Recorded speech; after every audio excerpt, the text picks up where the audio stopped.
E aí, beleza? Eu sou o Victor Mazzoni, @Victor Mazzoni em todas as redes sociais. E esse é o episódio 7 do podcast Uma História, @podcast Uma História no Instagram e cast Uma História no Twitter e no YouTube. Lembrando também que a gente está disponível no Spotify, no Deezer, no YouTube também os episódios são postados na íntegra, então curte lá, se inscreve no canal, siga no Spotify e no Deezer e vamos lá para o episódio 7.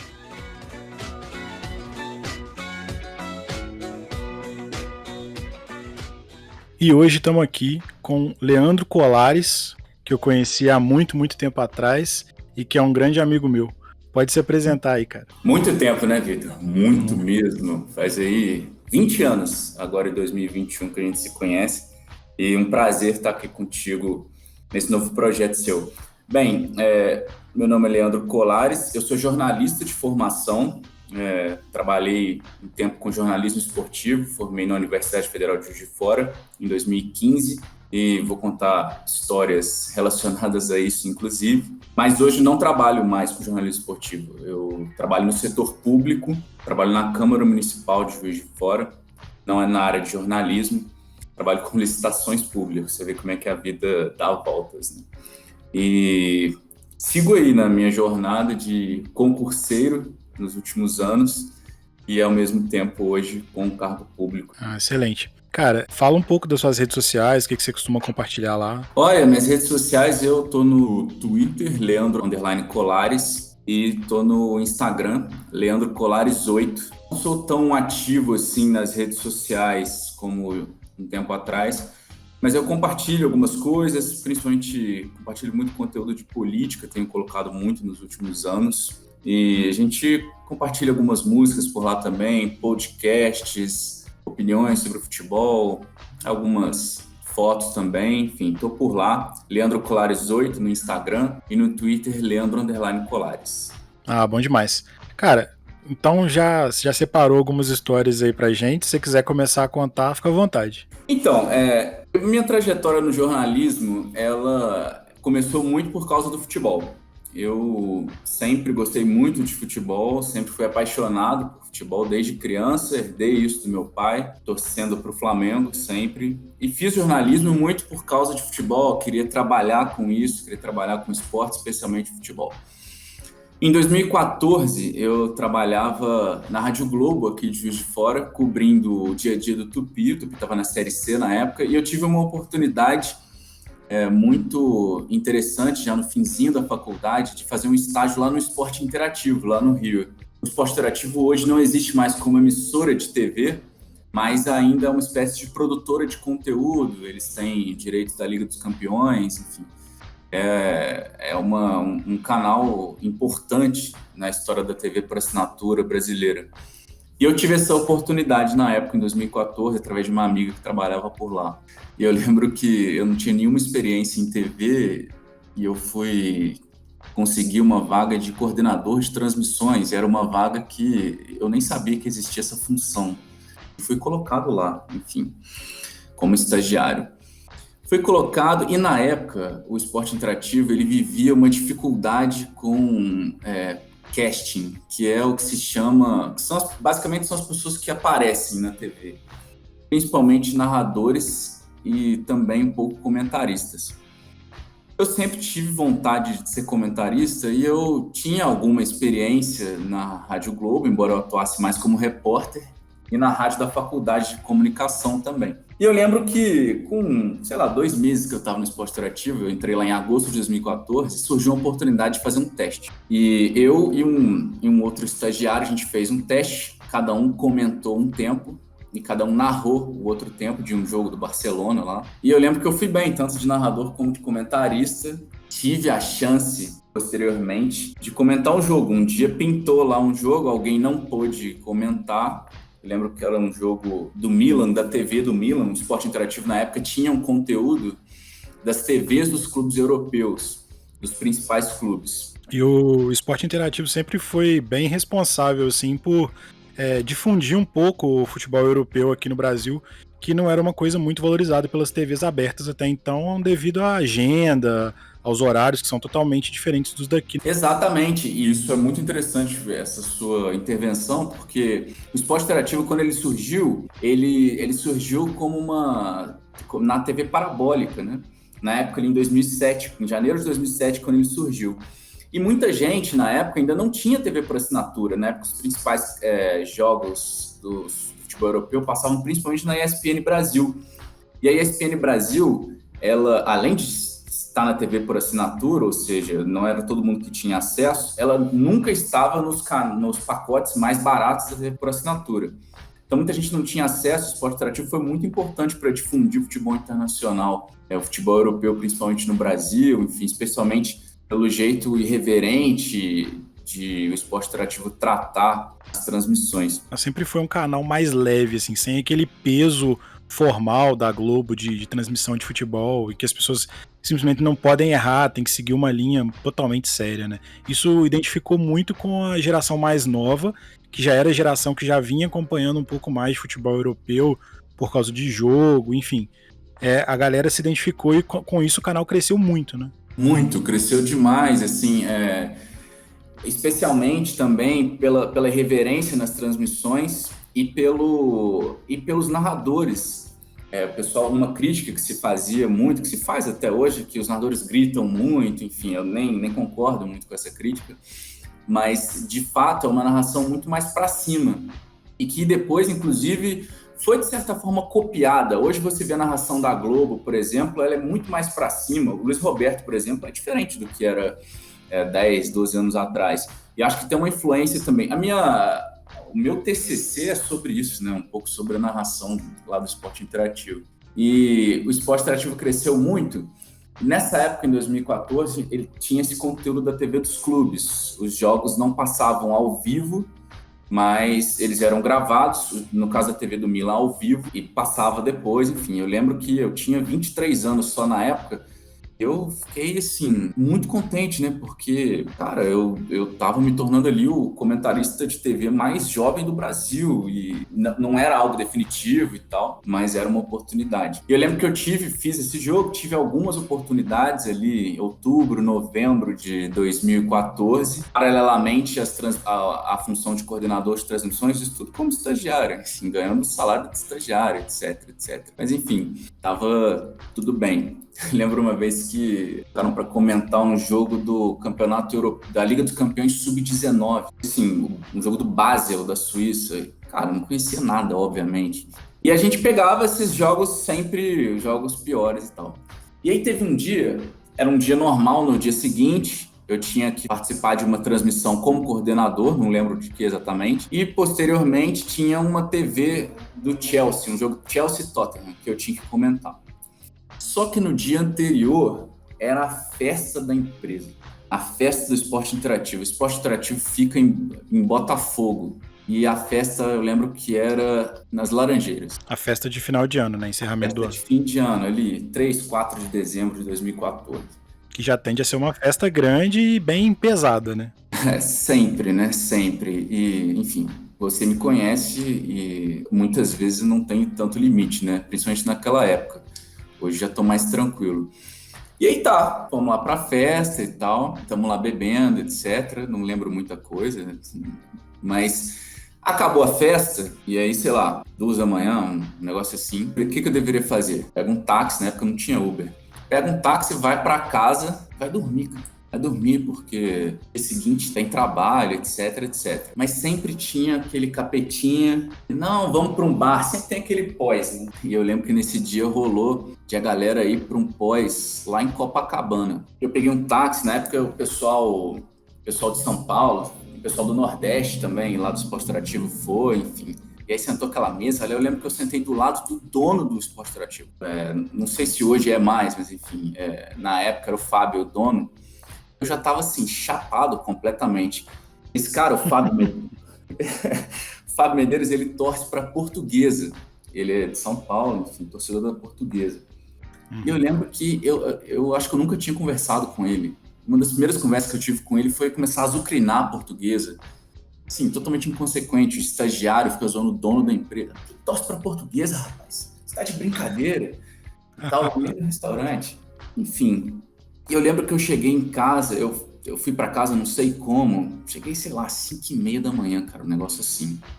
Caralho, cara, eu tenho que trabalhar no dia seguinte, tenho que coordenar a transmissão, tenho que fazer o jogo do Chelsea, Tottenham, etc. E tá, beleza, fui, coordenei a transmissão que eu tinha que coordenar e tal, tava assim com uma ressaca absurda, não conseguia comer nada, só conseguia tomar café, fui fazer o Chelsea Tottenham. E aí, beleza. Para minha sorte, no Chelsea Tottenham, essas transmissões das TVs de clubes, você não aparecia na tela. Era só a imagem do jogo mesmo. Você não estava lá, você estava lá de ressaca e tal, com um aspecto não muito bom, você não aparecia. E aí, cara, eu fui fazer o jogo. E eu lembro assim que sei lá, 30 do primeiro tempo, quem estava narrando era o Luiz Felipe Freitas. Eu lembro que ele falando comigo, cara, o que tá acontecendo, cara? Você tá, fica assim, bolando as palavras, o seu raciocínio não tá muito bom, etc e tal. Eu acho que o Luizinho tinha ido embora cedo da festa, não tinha ido, etc. Não chegou nem perto de ver seu estado. Não, e era o resultado da festa. Enfim, e eu tava ali naquela situação meio constrangida até um pouco, né? Acho que isso não apareceu para o público e tal, mas para quem tava ali comigo, já fazendo várias transmissões, dava para perceber que não tava a mesma coisa. E aí, cara, eu tava assim louco para acabar a transmissão logo, louco para acabar a transmissão, ir para casa, dormir, enfim. Não tinha comido nada naquele dia. Quando acaba a transmissão, eu, vou embora, né? Chega uma mensagem no meu WhatsApp do Jorge Igor. O Jorge Igor é narrador do Esporte Interativo até hoje. Na época, ele era o chefe do casting. Ele era quem fazia as escalas das transmissões, dos programas. E tinha um programa no Esporte Interativo que era o programa nobre, digamos assim, que era o Jogando em Casa. Jogando em Casa, acho que era 8h30 da noite até 10 da noite. Era um debate de segunda a sexta, e que é um programa histórico do Esporte Interativo, enfim, e que geralmente eles eram os melhores comentaristas que participavam. E por algum motivo, naquele dia, era o Jorge Igor mesmo ia comentar com o Felipe Rolim, que era um comentarista do Esporte Interativo. E por algum motivo o Felipe Rolim não pôde fazer o programa no dia. E o Jorge vai lá e fala, cara, eu preciso que você faça Jogando em Casa. E assim, era a minha primeira chance de fazer um programa justamente no dia que eu estava destruído completamente. Justamente no dia que eu estava com uma ressaca, assim, das maiores que eu já tive. E eu lembro que eu tive que ficar na TV até 8h30 da noite, depois até 10 da noite, e aparecer na televisão, tem a maquiagem, claro, para dar uma disfarçada, e fazer o programa inteiro ali de 8h30 até 10 da noite.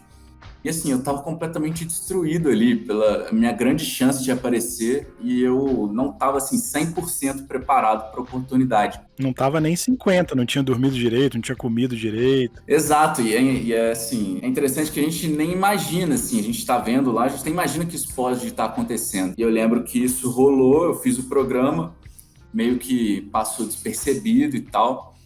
Eu continuei comentando alguns jogos, mas assim, foi uma oportunidade que eu poderia ter aproveitado melhor.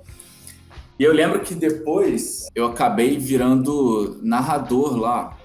Achava que, como eu tinha feito um teste anterior que tinha sido interessante e precisava mais narrador, teve um dia que, assim, faltando, sei lá, meia hora para uma transmissão, um jogo lá dessas TVs dos clubes, acho que era do Manchester United, virou aquela coisa, Leandro, não tem ninguém para narrar isso aqui, você já fez um teste, narra aí e tal. E a partir disso eles meio que forçaram um pouco a barra para eu começar a narrar. E narrei vários jogos e tal, sempre pegava uns jogos ali, Copa do Nordeste, os campeonatos estaduais do Nordeste, e aí aquela questão da oportunidade, né, de você estar preparado e assim, e se cuidar também para a oportunidade. Eu lembro que na época eu não tinha uma alimentação muito boa, assim, igual hoje eu tenho, bem melhor e tal. E assim, era muito zoada a minha alimentação, enfim, não comia salada direito, essas coisas e tal. E cara, você tá numa transmissão, principalmente como narrador, você não pode sair dali em momento algum, sabe? Você fica o tempo todo, é muito cansativo. São praticamente 2 horas que você tá 100% focado ali, não pode dar atenção pra mais nada, né? Fora o pré-jogo, né? 2 horas só a partida. Os intervalos não dá tempo, intervalo 3 minutos, assim, às vezes não dá tempo de você ir no banheiro. E eu lembro que teve um jogo, acho que do Campeonato Paraibano, se não me engano, que eu tava, sei lá, chegou a 20 do segundo tempo, 25 do segundo tempo, e deu aquela vontade de ir no banheiro absurda, assim, absurda. Sem noção. Sabe aquela dor que dá assim, que vai apontando, aquela dor aguda. Parece uma faca. Exato. Assim, e eu só olhava para o GC da tela. O GC é o que aparece o placar e o tempo, enfim, para o pessoal que não é da linguagem da TV. Eu lembro que eu só olhava para o GC e eu já estava suando ali na cabine de transmissão e eu não podia sair de jeito nenhum, cara, de jeito nenhum. Eu, assim, com muito medo. E acho que o jogo estava 0-0. Acho que era um jogo do Campinense, se não me engano, não lembro o adversário. Eu acho que o jogo estava 0-0 e eu lembro assim, cara, se sair um gol aqui, eu vou gritar gol e vai sair junto, cara. Eu não consigo segurar. E eu lembro que, e assim, foi duro, assim, segurar até o final. Eu lembro que segurei até o final, acabou a transmissão, já saí correndo. Enfim, vocês imaginam para quê? Foi uma lição, assim, de como a gente tem, assim, que se cuidar mesmo e estar muito preparado para as oportunidades, porque elas surgem, assim, e às vezes a gente está voando e a oportunidade surge, pá, e você tem que estar sempre no 100% no seu melhor.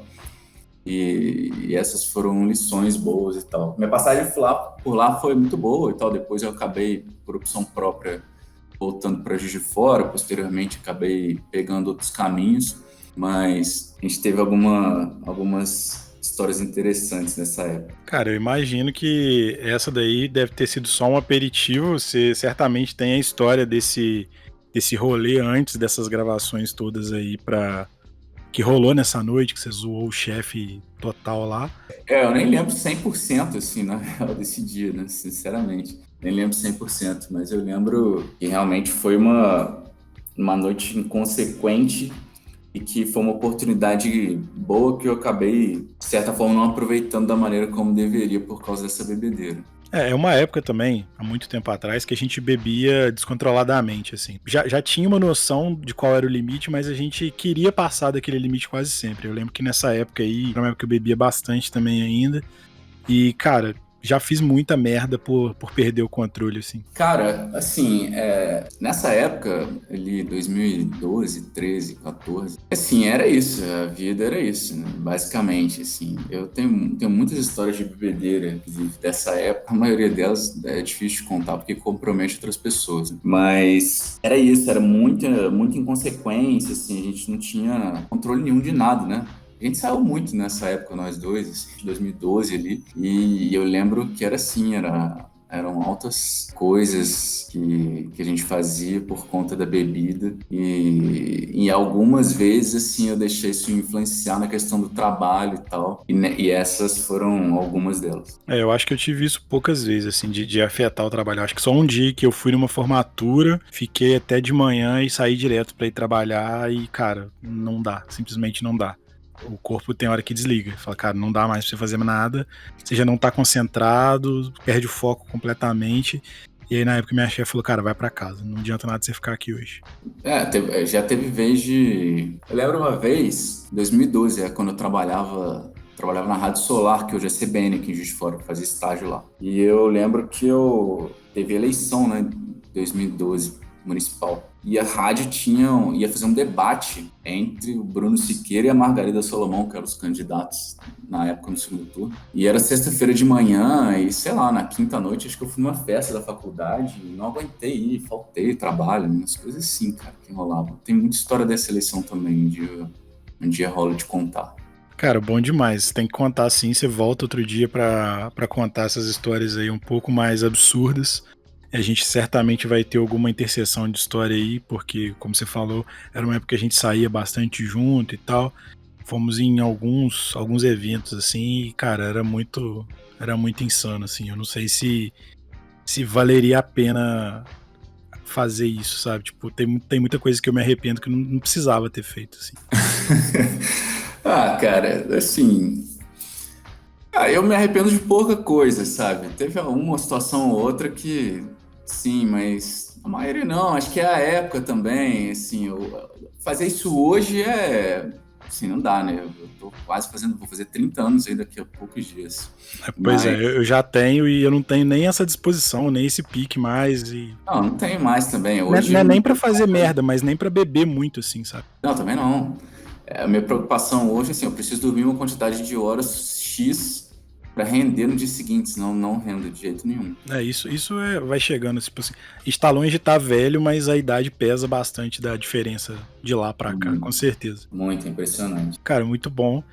Vou fazer uma dinâmica nova aqui, que você que me sugeriu, eu já até fiz em outros programas já, que é do que você prefere. Eu vou te dar 2 opções, você tem que decidir entre uma e outra, não pode ficar em cima do muro.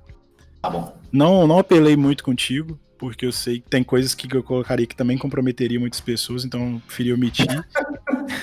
E aí eu deixei um lance mais futebolístico, assim, pra ficar bem na vibe da história que você contou. Tá. Cara, vamos lá. Bruno Henrique ou Gabigol? Gabigol. Você quer justificar? Quer falar por quê? O Gabigol acho ele mais decisivo, e ele tem uma constância maior na carreira. O Bruno Henrique, eu tenho dúvidas, ele estourou meio tarde, já com 28, 29 anos. Acho que o Gabigol, quando acabar a carreira dos dois, vai ficar muito claro que o Gabigol foi mais jogador. Não, isso eu também concordo. Não tem nem que discutir. Só coloquei pela posição, tipo, que os dois tá aí no time hoje, assim. E aí uma talvez seja um pouco mais difícil, porque aí a história também conta, mas Diego Arrascaeta. Arrascaeta é mais refinado do que o Diego. O Diego tem uma carreira muito sólida, jogou no futebol europeu, em clubes grandes e tal. Ele só não foi bem mesmo na Juventus, mas o Arrascaeta é mais refinado. Agora, com essa idade do Arrascaeta, o Diego já estava lá fora, enfim. Mas eu gosto mais do Arrasca, principalmente hoje, né? A fase não tem nem como comparar, né? Um mais simples então, vai. FIFA ou PES? Cara, então, eu nunca tive muita questão com FIFA. Tem muito tempo que eu não jogo videogame com frequência, mas eu sempre, na época que eu jogava, eu sempre gostei mais do PES. Porque o PES, ele é o sucessor do Winning Eleven, né? Que é o que a gente jogava no PlayStation 1, enfim, que foi o videogame que eu mais joguei futebol. E o PES, no PlayStation 2, ele foi o sucessor do Winning Eleven, então foi natural. O FIFA, hoje em dia, o que se diz é que ele tem uma jogabilidade melhor, enfim, mas hoje em dia eu não tenho tempo mais para jogar videogame. Então, pela memória afetiva, eu fico com o PES. Boa, excelente. Apesar de eu curtir mais o FIFA, eu concordo com os argumentos. Cara, e agora um que vai parecer estranho, por você já ter falado que torce pro Flamengo e tal, mas já te conhecendo, Tottenham ou Liverpool? Liverpool. Pois imaginei também. Né, cara, assim, você já sabia da resposta, né? Mas o Liverpool, eu tenho uma identificação com o Liverpool, sempre gostei muito, e acabou que o ano passado não, 2019, o Flamengo jogou a final do Mundial com o Liverpool, acabou perdendo, mas eu gosto muito do Liverpool porque eu gostava muito do Michael Owen, na época que o Owen jogava no Liverpool, e eu sempre gostei muito da seleção da Inglaterra. A gente sempre se zoou por você gostar muito da seleção da Itália, eu gostar da Inglaterra, enfim. Uhum. Você mais inteligente na escolha, em termos de títulos, eu devo admitir. E eu gostava muito do Owen e acabei, por isso, gostando muito do Liverpool, gostando da seleção inglesa. O Liverpool tem uma história incrível, né? Uma história foda mesmo. E, curiosamente, o título mundial do Flamengo foi em cima do Liverpool, em 81. E eu meio que sempre nutri essa admiração pelos Reds, então Liverpool. Embora eu goste muito do Tottenham também, né? Para contextualizar para o pessoal, talvez, não sei se você pensou nisso na hora de perguntar, o Tottenham, é porque eu e o Vitor, a gente se conheceu jogando futebol de botão. Quando a gente era ali no final da infância, início da adolescência, a gente jogava campeonato de futebol de botão e ganhamos vários campeonatos, disputamos títulos junto, ganhamos um do outro várias vezes, enfim, éramos bons adversários. E eu joguei muito tempo com um botão do Tottenham, bastante tempo com o botão do Tottenham, ganhei campeonato com ele, enfim.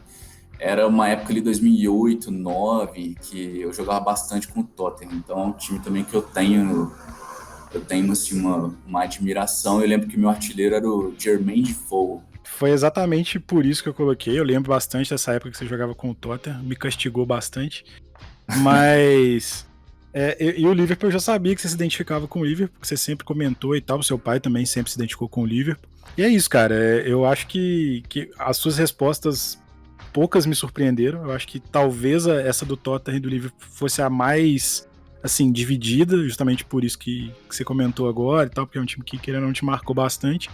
Mas as outras eu já meio que esperava, só não concordo com a do PES, mas as outras todas não tem nem como discutir, Gabigol e Bruno Henrique e Diego Arrascaeta.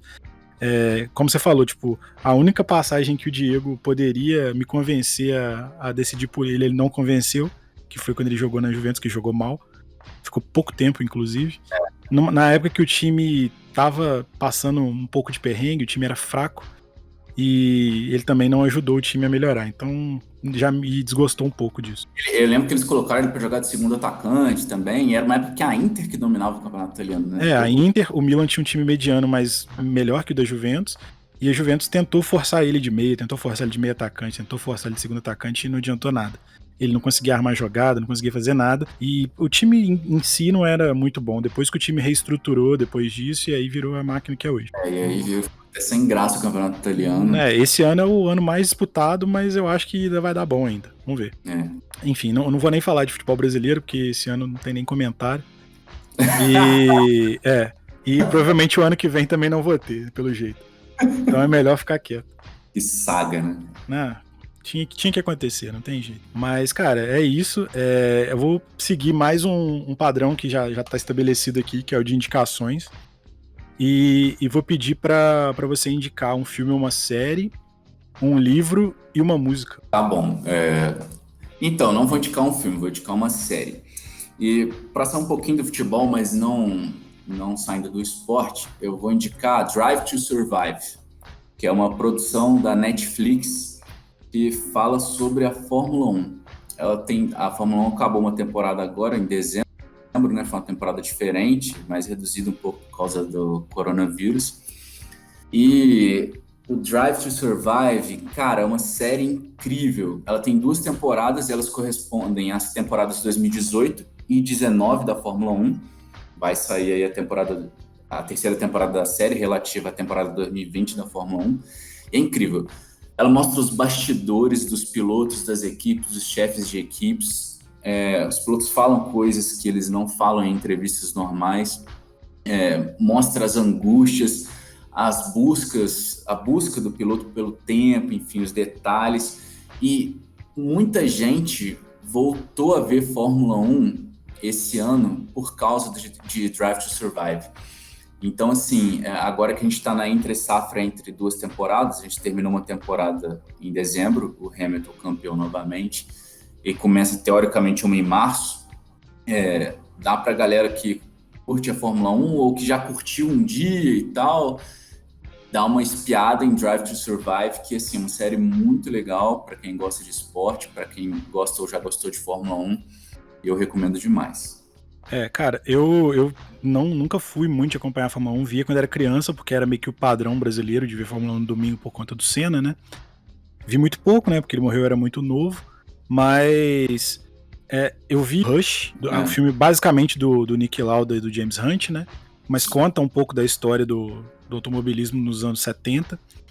E pelo que você me falou dessa Drive to Survive, ela parece ser bem a pegada da The Last Dance, né, do Michael Jordan, que é uma série fenomenal. Eu fui vendo aos poucos para poder não acabar, porque são só 10 episódios de 1 hora mais ou menos, 50 e poucos minutos.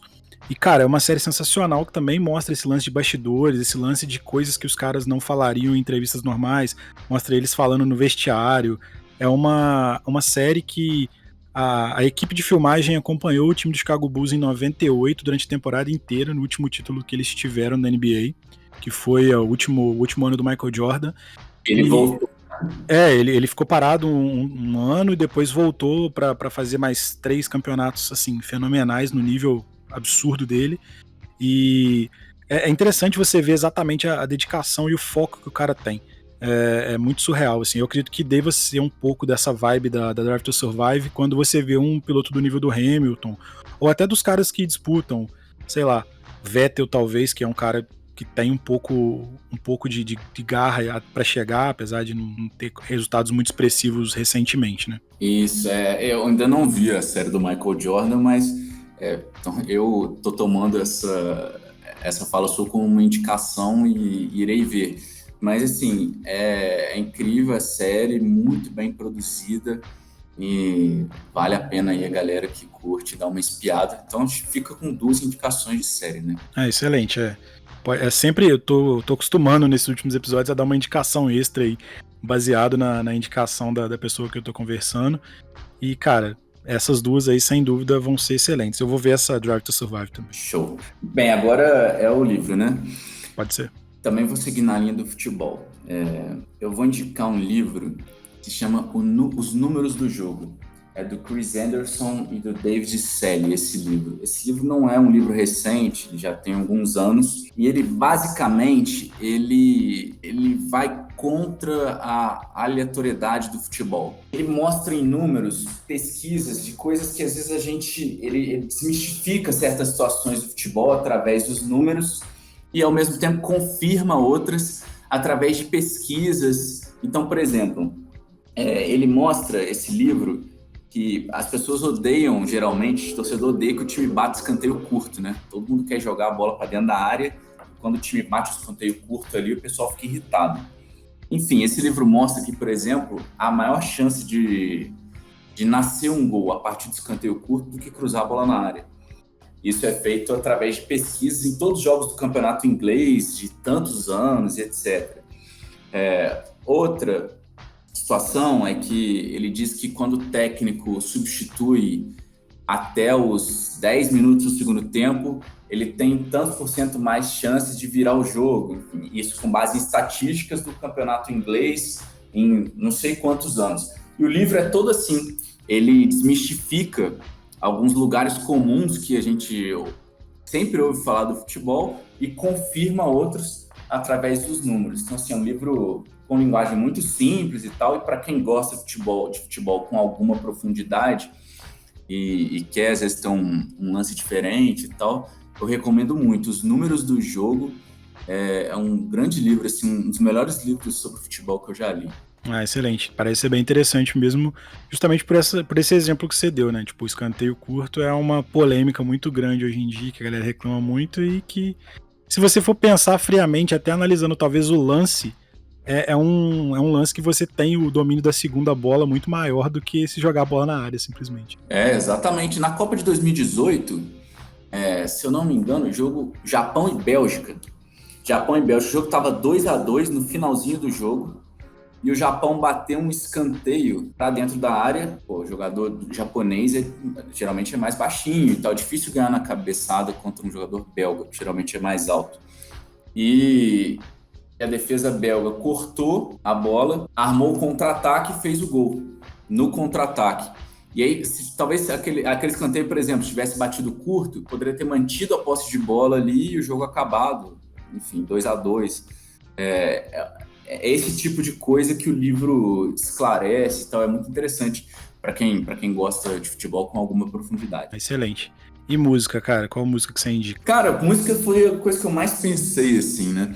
Mas eu tenho uma relação afetiva muito grande com um chorinho do Pixinguinha, né? Que é o pai do chorinho. Eu não sou especialista nisso, mas Pixinguinha todo mundo conhece. Essa música chama 1-0 e ela foi composta em 1946 e o que se diz é que ela é uma homenagem ao título do Brasil na Copa América, que na época era chamado de Campeonato Sul-Americano, de 1919, que foi jogado aqui no Brasil. O Brasil ganhou do Uruguai de 1-0 na final, com gol do Friedenreich, que é o primeiro grande craque da história do futebol brasileiro. E essa música chama-se 1-0, e o Pixinguinha fez esse chorinho, que depois foi feita uma letra, e é muito, muito divertida. A música, o chorinho é muito divertido, né? Ele tem ali uma relação com o samba, enfim. E E é muito legal, ela começa assim, vai começar o futebol, pois é, com muita garra e emoção, são 11 de cá, 11 de lá, é o bate-bola do meu coração. Aí ele vai cantando meio que descrevendo uma partida de futebol e as reações das pessoas em relação a isso. Eu tenho uma relação afetiva com essa música, muito porque a gente falou sobre TVs e tal, eu assistia muito a ESPN Brasil, e na época tinha o Bate-Bola, que era um programa ali na hora do almoço, e essa música era a trilha sonora de abertura e encerramento do Bate-Bola. Na época que era o auge do Bate-Bola, que tinha o PVC, quando o PVC era da ESPN, o Mauro César Pereira, que acabou de sair da ESPN, o João Carlos Albuquerque que apresentava, enfim, para os fãs dessa época da ESPN é uma época bem saudosista, assim, que era um programa de muita profundidade, enfim, um pouco diferente do que é feito hoje. E essa música era a trilha sonora. Então, assim, eu tenho uma relação muito boa com essa música, então fica indicação para quem quer conhecer, também é uma música divertida que fala sobre futebol, 1-0 do Pixinguinha, e essa versão que tocava no bate-bola é da banda Arranco de Varsóvia, no álbum Na Cadência do Samba, esse álbum é de 2005, e é uma versão muito boa, enfim, muito divertida dessa música. É essa versão que eu vou colocar pro pessoal ir ouvindo agora no finalzinho aqui. Cara, a gente já vai despedindo aqui. Se quiser se despedir, mandar um abraço para alguém aí, um beijo, falar de novo suas redes sociais, o que você anda fazendo aí, além de estar trabalhando. Olha, as redes sociais, né, de novo, o Instagram, Leandro Colares 8, e o Twitter, Leandro_Colares. Quem quiser interagir por lá. Hoje eu não trabalho mais como jornalista esportivo, não quer dizer que eu não possa trabalhar novamente, mas essa é uma história até para outra oportunidade. Hoje eu trabalho na Câmara Municipal e sigo nessa jornada de concurseiro, né? Estudando para concurso, enfim. Hoje essa aqui é a minha vibe e a gente está por aí. Um prazer para participar, achei a ideia ótima do podcast, tem ficado muito bons os programas. Enfim, um abraço para a galera, para todo mundo que está ouvindo. Cara, valeu demais. Um abraço para você, obrigado por ter aceitado participar aí. E é isso. A gente vai gravar de novo para contar as histórias que você comentou lá no meio. Mas aí a gente se combina de novo aí. Show de bola, forte abraço. Valeu. Valeu.